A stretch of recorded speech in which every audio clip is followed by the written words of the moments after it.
Olá, queridos internautas, que a graça e a paz do Senhor Jesus Cristo esteja sobre a vida de cada um de vocês.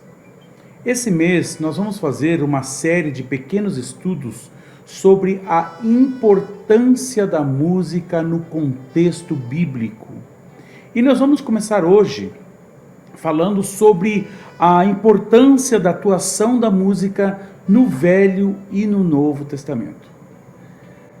A Bíblia vai registrar a sua primeira participação musical no livro de Gênesis, capítulo 4, versículo 21, onde o texto se refere às bases da cidade edificada por Caim e seus descendentes. Entre os pilares destas edificações e da sociedade primitiva estava a agricultura e a música. A Bíblia também relata que a música tinha um ativismo muito importante entre os profetas, quando Miriam conduziu as mulheres a cantarem ao Senhor, acompanhado de um instrumento percussivo chamado tamborim, e a celebrar a vitória do Senhor sobre os egípcios. No livro de Samuel, a Bíblia registra também que Saul encontrou-se com um grupo de profetas que profetizavam acompanhados de instrumentos musicais. Isaías, no seu capítulo 26, compôs uma bela canção de adoração e louvor ao Senhor. A música na Bíblia era dividida em instrumental e vocal.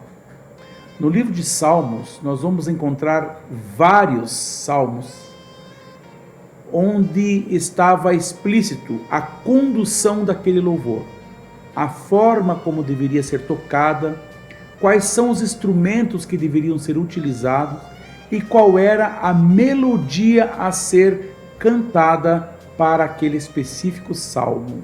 A Bíblia não nos fornece instruções sobre estilos e ritmos musicais. Sabemos apenas que instrumentos de diversos tipos eram usados pelos judeus. Esses instrumentos eram divididos por classes, por famílias. Instrumentos de cordas, instrumentos de sopro e instrumentos de percussão. Foi o rei Davi quem promoveu o uso de tais instrumentos, além de instituir os cantores vocais que fariam parte do coral e também instituiu os regentes para estes corais. Parece, no entanto, não ter havido uma ordem divina para estabelecer ritmos e instrumentos musicais no contexto da Bíblia Sagrada. O papel da música, no entanto, no Antigo Testamento, é de vital importância para os principais momentos em que Israel passou. Momentos de festa, de regozijo, momentos de guerra, momentos de tristeza. Para cada momento havia uma música específica e um instrumento específico. E um detalhe curioso também é que naquela época não existia harmonia. Nós que estudamos na teoria musical, o princípio fundamental do nosso estudo da música diz que a música é dividida em 3 partes: melodia, harmonia e ritmo. A harmonia é a combinação dos sons simultâneos. E na época do Velho Testamento não havia essa harmonia, essa divisão de vozes. Todos eram feitos em uníssono. Os instrumentos tocavam em uníssono. As vozes cantavam em uníssono. Segundo a Crônicas diz que os músicos instrumentistas, os cantores cantavam em uníssono. E deveria ser uma coisa muito maravilhosa, muito aterrorizante, quando em épocas de guerra os músicos iam à frente, milhares de músicos iam à frente, cantando e tocando em uníssono. Dá para imaginar a dimensão do som que isso fazia, somado com os instrumentos de percussão. Então eu acredito que o povo inimigo falava: olha, ou nós vamos para morrer, ou nós fugimos, porque este som causava um impacto muito forte. O poder da música na vida daqueles que queriam guerrear contra o povo de Deus. Nessa divisão das famílias de sopro, de cordas, e de percussão, estamos falando sobre trombetas, sobre trompas, chofar, flauta doces, cítaras, adufes, harpas, instrumentos de percussão como símbolos, tamborim, e esses instrumentos também tinham uma real importância nas festividades do Templo de Jerusalém.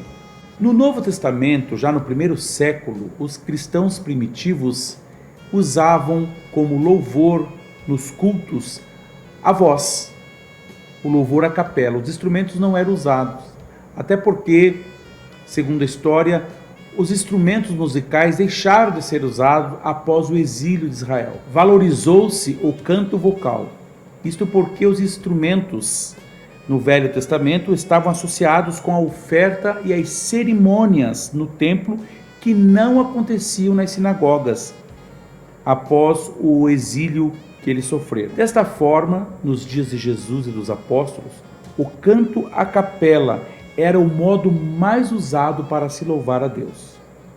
Somente após a reforma do século XVI é que a adoração com instrumentos musicais novamente voltou a ser aceita na igreja cristã. É bom lembrar que tanto no Antigo Testamento como no Novo Testamento não havia partituras, não havia notação musical. As músicas eram passadas através de repetições. Quem as compunha cantava para o povo e o povo ficava o dia inteiro, às vezes 2, 3 dias, cantando, memorizando aquela melodia para então poder cantar com toda a congregação. E é claro que nesse decorrer muita coisa era esquecida, alguns detalhes, mas o contexto musical era o mesmo. Alguns detalhes da melodia eram alterados porque não havia notação musical. A notação musical começou no nosso mundo a partir do século X, com a nomenclatura das notas musicais, Dó, Ré, Mi, Fá, Sol, Lá, Si, através do padre Guido Arezzo. Somente após a reforma do século XVI é que a adoração com instrumentos musicais, já acompanhado com a notação musical, é que começou a ser aceita na igreja cristã. Na próxima semana, nós vamos estudar como a música foi introduzida após a reforma do século XVI nas igrejas da era cristã. Se você não tem um instrumento para louvar ao Senhor, mas você tem a tua voz, então aproveite. Louve ao Senhor. Louvar é elogio. Você só pode elogiar quem você conhece. Você conhece o Deus que você está louvando?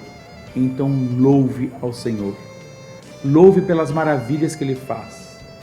Louve por todas as maravilhas que Ele faz.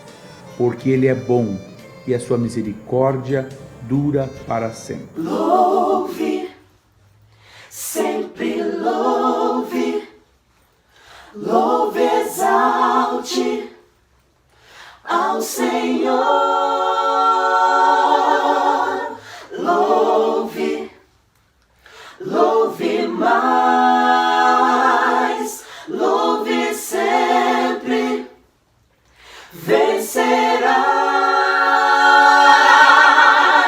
Louve, exalte, adore, erga a voz e ofereça.